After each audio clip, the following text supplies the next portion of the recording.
तुमच्या सेव्हिंग अकाउंटमध्ये नक्की किती पैसे आहेत सांगता येईल? किंवा तुमच्या सेव्हिंग अकाउंटमध्ये तुम्ही किती पैसे जमा करून ठेवलेले आहेत हे तुम्ही लोकांना दाखवता, सांगता?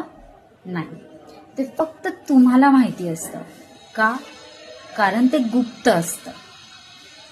तेच मला तुम्हाला सांगायचं आहे की जेव्हा आपण आयुष्य जगत असतो, ते जीवन जगत असतो, तेव्हा ते जीवन जगत असताना पैसा हे एक माध्यम आहे जे आपल्याला संकट समयी उपयोगाला येतं.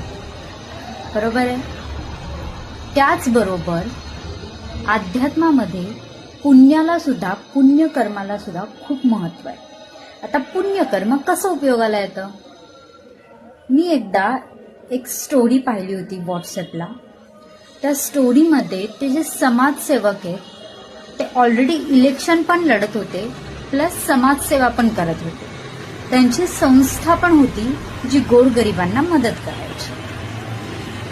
मान्य आहे की तुमची संस्था गोरगरिबांना मदत करते, पण मोठमोठे पोस्टर लावून त्या पोस्टरवरती हे दाखवून की तुम्ही एवढ्या गोरगरिबांना एवढ्या एवढ्या रुपयांची मदत केली आहे.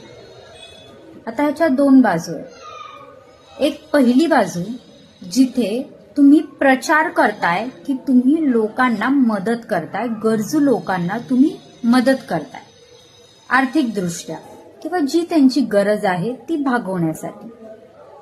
आणि याच्या मागे दुसरी पण गोष्ट आहे की याचाच फायदा तुम्हाला इलेक्शनसाठी पण होणार आहे.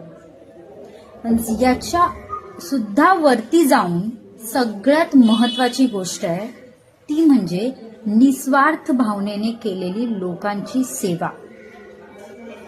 गरजू लोकांना तुम्ही केलेली मदत,